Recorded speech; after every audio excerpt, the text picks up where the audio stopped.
Hello everyone, I'm George from Ireland. Well, thank you for coming back to my channel. And this is about the Russo-Ukrainian war and Ukraine's strategy. They're now attacking oil tankers in the Black Sea. So since quite early in the war, Russia was attacking Ukraine's energy infrastructure, trying to store power stations, substations, and so forth.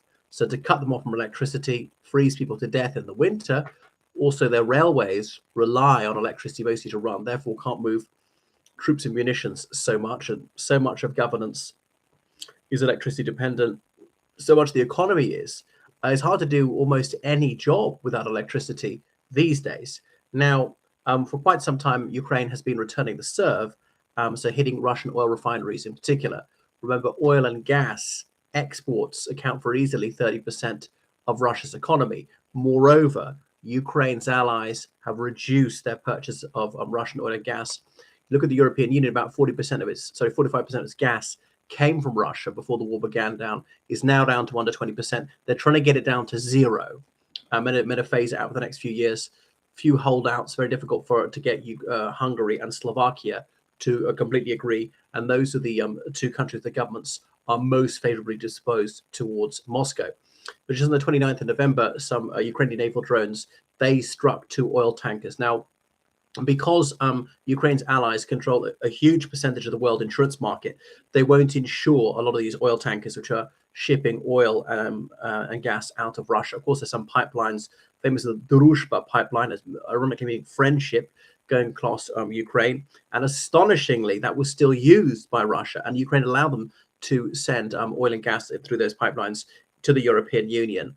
And Russia even paid these transit fees to Ukraine, but that deal came to an end.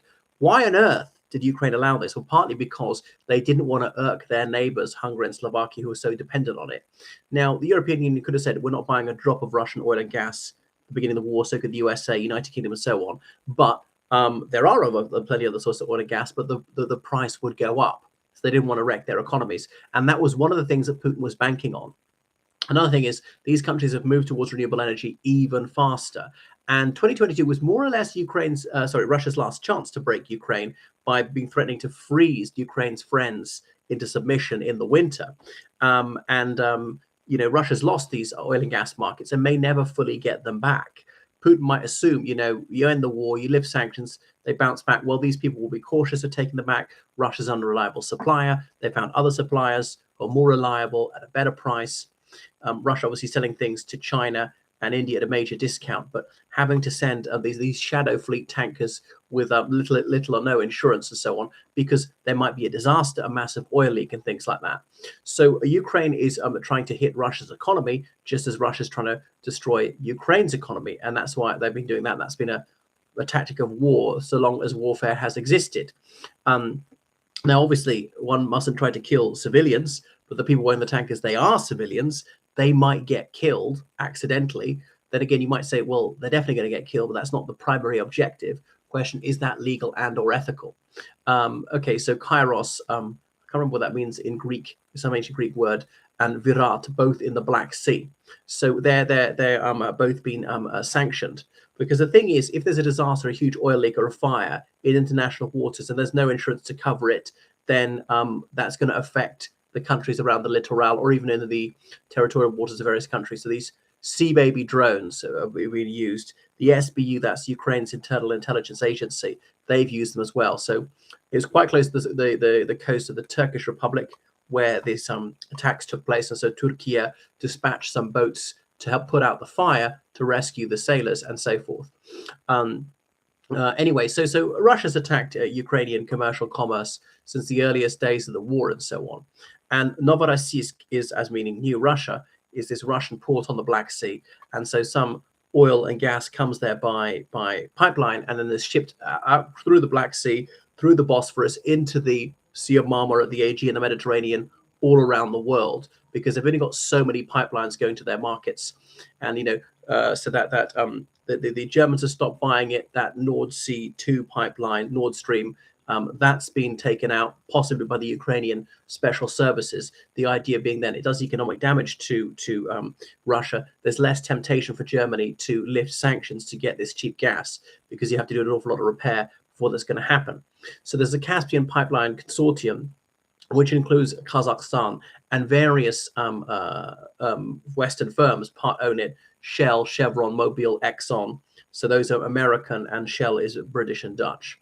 So the Kazakhs are not happy about this. This impacts them as well. So they could find alternative export routes, but that's difficult. You can't do that overnight. You have to build pipelines that can take years. They're selling a lot to China and a little bit to other Central Asian countries. But where else are they going to sell it? They're not going to sell it to China. Often have to transship it through China to the nearest coast. Remember, Kazakhstan is neutral in this Russo-Ukrainian war. Yes, it's a member of the Collective Security Treaty Organization and of the Eurasian Economic Union. Eurasian Economic Union is Russia's answer to the European Union, but it's not developed to anything like what they were hoping it would be. Bearing in mind, it's founded in 2011. So the CSTOs only help countries defend themselves, not to help Russia invade Ukraine. And the other 5 CSTO member states, Belarus, Armenia, Kazakhstan, I'm trying to think who it is it Kyrgyzstan, and is it Uzbekistan? I don't even remember. None of them have sent troops. No, not it's Kyrgyzstan and Tajikistan. Despite them fighting against each other, none of them sent a single soldier to Russia to help them invade Ukraine. Now, it's true that some individuals have volunteered for the Russian army and or been coerced. Now, so by doing this, Ukraine has hacked off Turkey, which is a neutral country, which is a major trade partner of Russia, and more Russian tourists go to Turkey than any other destination. And the Turks have helped Russia evade sanctions. So the Ukrainians might conclude, well, Turkey's been unhelpful to us, even a little bit helpful to the other side, so they got to pay a price for it. We don't mind if they annoy them. So unless they improve their behavior, this might impact them as well. And obviously Turkey's buying Russian oil and gas just as much. So obviously Ukraine has shown that they're in the fight. People, they say this is escalatory. Well, I mean, it's not really. It's something that they haven't done before. They haven't actually sunk any of these oil tankers. It might do that. That was a big economic cost to Russia, make it more difficult to export that oil and gas. People will be less willing to be sailors in these ships because they could be killed if that were to happen. Now, I don't want anyone to be killed. I'm not a pacifist. I would like the war to end now.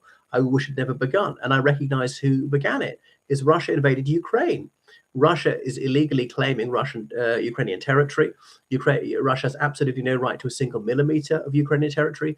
Ukraine is an entirely independent country. Ukraine has the unfettered right to determine its own foreign domestic policies, has the right to seek to join any military alliance, to develop its military forces as it sees fit. Moscow has no right whatsoever to dictate any of these policies to Ukraine. Does Ukraine have such a right to dictate them to Russia? That will be preposterous. So what's sauce for the goose is sauce for the gander. And Putin's Nazi regime has absolutely no business preaching to Ukraine about the right way to behave and so forth. Goodness. So Russia is paying a heavy price for this. You see the economic cost to them, and Ukraine is fighting for its life. And if some of the things it's done are illegal, if some are unethical, put myself in their position, I might say, well, the gloves have got to come off.